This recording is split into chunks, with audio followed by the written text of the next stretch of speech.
B နဲ့ C မှာတဲ့လူသက်သမားကဘယ်တယောက်လဲပြဓာတ်ကင်ထားတဲ့ A ကွာဓာတ်ကင်ထားတဲ့ A ပါဘယ်မိန်းကလေးကစပိုင်လဲပြပုံစံလန်းတဲ့ A ကွာပုံစံလန်းတဲ့ A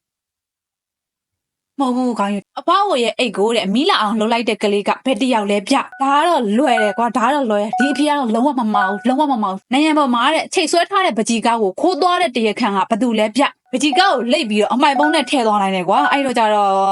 B ကွာ B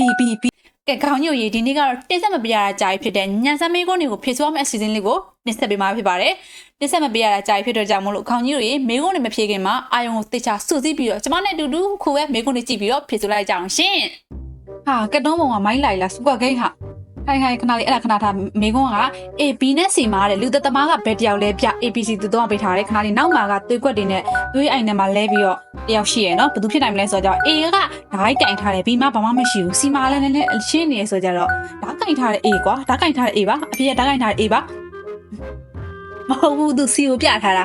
အဖေကတော့တဲ့လူတန်ရင်းနဲ့ပါမှာတန်းရသွားတယ် C ဘာပြဆိုပါဘလို့လို့မြင်ရမှာတော့အဝေးကနေဆိုတော့ဒီမှာပါအချစ်ရသေးသေးလေးကွာအဲ့ဒါကိုမမြင်ဘူးကွာဟိုဓာတ်ကင်ထားတဲ့လူပဲထင်တာပေါ့ပထမဆုံးမိခွန်းကမှားနေပြီနော်ဘယ်မင်းကလေးကစပိုင်လဲပြဆိုကြတော့ခဏလေးစပိုင်ဆိုကြတော့ ABC သူတော့ပေးထားတယ်စပိုင်တွေကအဲ့လိုမျိုးဒင်နာတွေဘာတွေဆိုလို့ရှိရင်အဲ့လိုမျိုးဝေစား outfit တွေအရမ်းမိုက်မှာနော်ခဏအဲ့ဒါခဏဒါဝေစားမိုက်တာခဏဖဲ ABC နဲ့သူဘယ်သူဖြစ်နိုင်လဲဆိုကြတော့ပုံစံလန်းတဲ့ A ကွာပုံစံလန်းတဲ့ A မဟုတ်ဘူးကောင်းယူဒါလည်း C ပဲနော် C ပဲနားထဲမှာတဲ့အတန်ဖန်းဆက်တက်ထားတယ် C ပါပြဆိုတော့အတန်ဖန်းဆက်လာနေကြလားဘာလဲအဲ့သူကနားကနေပြန်ကြားနေရဆိုခဏလေးအေးကွာအဲ့လိုကြားလဲနားအနီးကမမြင်လူပြမင်းကလည်းမှားတယ်နော်အဖွားကိုရဲ့အိတ်ကိုတဲ့မီးလာအောင်လှုပ်လိုက်တဲ့ကလေးကဘယ်တယောက်လဲပြနားလေးမီးလာအောင်လှုပ်လိုက်တဲ့ကလေးဆိုတော့ကြတော့ AB 2ယောက်ရှိတယ်ကွာဒါကတော့သိတယ်ဒါကတော့လွယ်တယ်ကွာဒါကတော့လွယ်ဒီအဖေကတော့လုံးဝမမောက်လုံးဝမမောက်ကြည့်ပြောမယ်ခဏလေး3စက္ကန့်နေပြောမယ်နော်ပြီးသူ့ရဲ့ဘောင်းမိတ်အထောင်တွေကိုချိုးလိုက်မိချစ်ပြီးပြောရတော့ကောင်းယူပြောရတော့အဲ့မှာမိချစ်ကိုသူပြထားတာဘောင်းမိတ်အထောင်တွေကတရခန့်ကတော့တဲ့ဘောင်းမိတ်အထောင်ထဲမှာမိချစ်ရှိနေတယ်ပြီးပါပြတဲ့မပြောလားဒီမေးခွန်းကတော့လုံးဝကိုမမောက်လို့ပြောတာမှန်သွားပြီနော်ကဲနောက်ထပ်မေးခွန်းကိုသွားမယ်နောက်ထပ်မေးခွန်းလည်းမှန်အောင်ဖြေမယ်ကွာနောက်ထပ်မေးခွန်းလည်းမှန်အောင်ဖြေမယ်နိုင်ငံပေါ်မှာတဲ့ချိတ်ဆွဲထားတဲ့ပကြီးကားကိုခိုးသွားတဲ့တရခန့်ကဘာတူလဲပြABC သူတော့အောင်ပေးထားတယ်နိုင်ငံမှာဟိုနောက်မှာကဒီလိုမျိုး4000ကွက်နဲ့ဖြောင်ကြီးရှိတယ်ဆိုအဲ့နေရာဟာခိုးတော့အောင်ဆိုတာဘယ်သူဖြစ်နိုင်မလဲပကြီးကားကိုလိတ်ပြီးတော့အမိုက်ပုံးနဲ့ထည့်သွားနိုင်တယ်ကွာအဲ့တော့ကြတော့ B ကွာ B ဘာဖြစ်လို့သူ့မှာအမိုက်ပုံးတွေပါနေကျန်တဲ့လူတွေကဒီလူတကိုယ်လုံးကြီးပဲဆိုဟုတ်ဘူး B မဟုတ်ဘူးသူက C ကိုပြောထားတာနော် C တဲ့ခဏလေးဘာရတော့ပကြီးကားရဲ့ဘေးပေါင်ကစေးသားတွေတဲ့အင်ကြီးမှာပိန်နေတဲ့ C ပါပြဆိုကြတော့ခဏလေးနော်ဘေးပေါင်ကစေးသားအယောင်နဲ့အင်ကြီးကောလာကအယောင်နဲ့အဲ့ဒါတော့တူးနေရဲ့သူဘယ်နဲ့လဲတော့ထည့်ပြီးခိုးသွားမှာလဲနော်အော်ဒီဥစားလည်းမိုက်တယ်ဒီပုံလည်းမိုက်တယ် A နဲ့ B မှာတဲ့ကလေးမလေးရဲ့အမေအစ်စ်ကဘယ်သူလဲပြ AB ခဏလေးဒါလည်းလွယ်တယ်ခဏလေး3စက္ကန့်နေပြောမယ်နော်မတိသေးတဲ့ကောင်ကြီးရေရှာမတိသေးတဲ့ကောင်လေးရေရှာဘာလို့လွယ်တယ်လဲလို့ပြောရဆိုတာကြတော့ B နဲ့ကလေးမလေးအသားရောင်ကရော့တူးနေအဲ့တော့ B ပြောတယ်နော်ခေါင်းကြီးတို့ပြောတယ် B လို့အသားရောင်တူးနေရပြောတယ်ကလေးမလေးရဲ့အသားရောင်နဲ့တူးနေတဲ့ B ကားတဲ့အမေအရင်မှာပြတဲ့မပြောဘူးလားနော်အသားရောင်ရင်တူးနေပါလေလို့လွဲကြအကြောင်းမရှိဘူးလို့အဲ့ဒါမလို့ဒီဘေးကုန်းကလည်းကျမမှန်သွားပြီနောက်ထပ်ဘေးကုန်းကိုသွားမယ်လူသက်သမားကဘာတူလဲပြဟာလေ A နဲ့ B ရဲကကြတော့ရဲကစစ်မင်းမှာပေါ့သူ့ကိုဆက်ဟိုနံပါတ်တက်မထားတော့ तू မပါဘူး A နဲ့ B တွေကဘာတူဖြစ်နိုင်မလဲဟာလေသွေးဒါလည်းသိတယ်ကွာဒါလည်းသိတယ်ပြောရင်ပြီးခေါင်းကြီးတို့သူ့ဘောင်းမိတ်ထောင်ထဲကလက်မှာထိုးထားတဲ့လက်မှာသွေးတွေပွားနေတာပြီး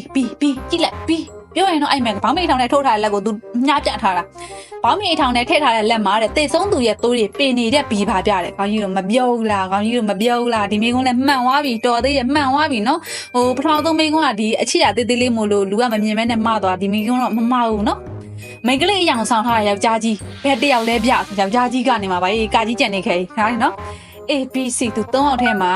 ဘယ်သူဖြစ်နိုင်မလဲဆိုတော့ A ကခြေသလုံးမွေးနိုင်နေတယ်ကွာ B ကကြတော့သူနဲ့သူအုတ်ထုတ်လေးကိုင်းနေရယ် C ကကြတော့ C ဆိုကြတော့ခဏလေးခြေသလုံးမွေးကြည့်ရမလား A ကွာမဟုတ်ဘူးသူ C ကိုချစ်ပြထားရယ်နော် A နဲ့ C တို့မျိုးတဲ့လေတိုက်တဲ့ချိန်စကတ်ကိုလက်နဲ့မအုပ်ပဲသပင်တူးကျွတ်မှာစိုးပြီးခေါင်းကိုပဲလက်နဲ့ဖိထားတယ် B ပါပြဆိုကြတော့ A ဟုတ်တယ်နော်မင်္ဂလိဆိုတော့အောက်ကလေတိုက်လို့ရှိရင်စကတ်လေးကိုဒီလိုအုပ်ထားဆိုကြ မှန်တယ်ကိုအားတာနော်မပြောတော့ဘူးကဲနောက်ထပ်မေးခွန်းပါမှန်ကိုတဲ့လက်မှာစော့ပင်တုပ်ပြီးလက်ရထင်အောင်ကစားထားတဲ့ကလေးကဘယ်ကလေးလဲပြဆို A နဲ့ B လက်ရထင်အောင်ဆိုကြတော့ A ကလက်မှာစော့ပင်ကင်ထားတယ် B ကကြတော့ဒါ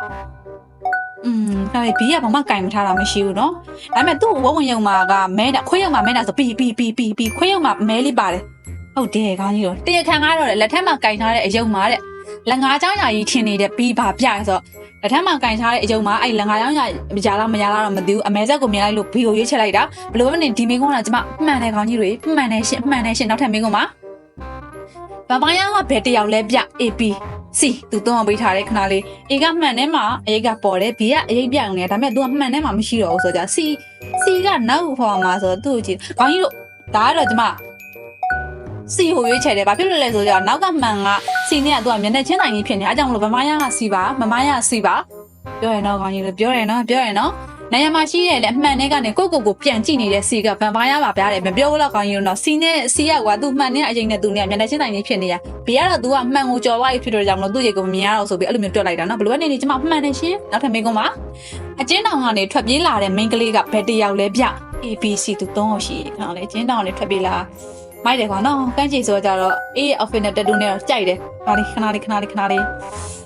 ကျင်းတောင်ကနေထွက်ပြေးလာတဲ့သူဆိုကြတော့ခေါင်းကြီးဒီဥစ္စာကိုကျမ B ကိုရွေးချယ်တယ်ဘာဖြစ်လို့လဲဆိုတော့သူ့ရဲ့ရှင်ဘက်ကအကျဉ်းသားနံပါတ် B ပြောရင်တော့ခေါင်းကြီး B မှန်သွားတယ်အဲ့ညီမတဲ့အကျဉ်းသားနံပါတ်ပါနေရဲ့ B ပါဗျာတဲ့ကဲပြောလားကျမမှန်သွားတယ်ဒီလိုအကျဉ်းထောင်ကနေထွက်ပြေးလိုက်လူမေးလို့ရှိရင်လိမ္မောင်အောင်ရှာပြီးအကျဉ်းသားနံပါတ်ကိုရှာဒီမှာကျ3အောင်စလုံးကလိမ္မောင်နေကွာအဲ့ဒါကြောင့်မလို့နံပါတ်ကိုရှာတဲ့ချိန်မှာ B ရဲ့ရှင်ဘက်မှာပါတယ်အကြောင်းရွေးချယ်လိုက်တာမှန်တယ်နော်လေးလာရေးခရီးကအပြန်နဲ့တောထဲကနေမြေခွေးလေးခိုးဖမ်းလာတဲ့တရားခံကဘသူလဲပြ APC သူ3ဟောတောထဲကနေမြေခွေးခိုးဖမ်းလာတာဆိုဘသူဖြစ်နိုင်မလဲဆိုကြတော့မြေခွေးနဲ့ပတ်သက်တာသူတို့စီမှာဘာရှိတယ်အမွေးမြင်နေကတ်နေရလားဆိုအမွေးမြင်လည်းတယောက်မှကတ်မနေဘူးဘာပဲဒါကြတော့ရန်တုံမှရတော့ရန်တုံချိန်ကိုမရလိုက်ဘူးချင်းကပြေးသွားရင်တော့သူစီကိုပြောထားတယ်ဘာဖြစ်လို့လဲဆိုတော့တခိုးကတော့တဲ့ကြောပိုးအိတ်ထဲကနေမြေခွေးအမိလေးထွက်နေတဲ့စီဘာပြဆိုကြတော့လိမ္မောင်လေးထွက်နေအဲ့ဒါမြေခွေးမိလားအဲ့ဒါကိုမမြင်ဘူးအဲ့ဒါမလို့ထားရတော့နော်ဒီမိကုန်းကကျမမဖြေနိုင်ပါဘူးရှင်ဘယ်မိန်းကလေးကဗန်ပါယာကိုက်ခံထားဘယ်မိန်းကလေးကဗန်ပါယာကိုက်တာခံထားရတဲ့သူလဲပြငါနဲ့နော်မိကုန်းလေးဖတ်တာတောင်မှ ABC သူတော့အောင်ပေးထားတယ်ဘယ်သူကဖြစ်နိုင်မလဲဆိုတော့ကြတော့စီးရကောင်ကစီးရရုပ်လေးကဗန်ပါယာရုပ်လေးနဲ့တွေ့ထားတယ်ဒီကကြတော့သွားအဆွဲသူကကိုက်ခံထားတာပြောဆိုခေါင်းကြီးတို့စီသူ့ရဲ့လက်မင်းပေါက်မှာမှန်နော်အပေါက်ကလေးနှစ်ခုပြောရင်တော့ခေါင်းကြီးတို့စီပြောတယ်အဖေကတော့လေဘင်းမှာသွားရရှိနေတဲ့စီပါဗျာတဲ့ခဏလေးသွားရမသွားရလားမသိဘူးအဲ့အပေါက်လေးနှစ်ပေါက်ကိုမြင်လိုက်တာတော်သေးတယ်အချိန်ကပြေကန်ဒီမှာမှန်သွားလို့နော်ဒါဥစ္စာမှန်မနေရှင်မှန်ပါတယ်ရှင်ကဲဒီနေ့စီစဉ်လေးကတော့ဒီလောက်ပဲကောင်းကြီးတွေဘယ်လိုလဲမဖြေရတာကြိုက်ဆိုကြမျိုးခုနေဘယ်နှခုလောက်မှန်လဲရှင်ကျမကတော့တဝက်နီးပါးလောက်မှန်တယ်ထင်ပါတယ်ဒါပေမဲ့တေချာတော့မသိပါဘူးခေါင်းကြီးတို့ဘယ်နှခုမှန်ခဲ့လဲ comment မှာမှန်ခဲ့ပေးကြပါအောင်ရှင်ဒီနေ့တော့ဒီလောက်ပါပဲနောက်နေ့မှဒီထက်ပိုကောင်းမွန်တဲ့ဗီဒီယိုနဲ့ပြန်လာခဲ့ပါမယ်အားလုံးပဲဘိုင်ဘိုင်ပါ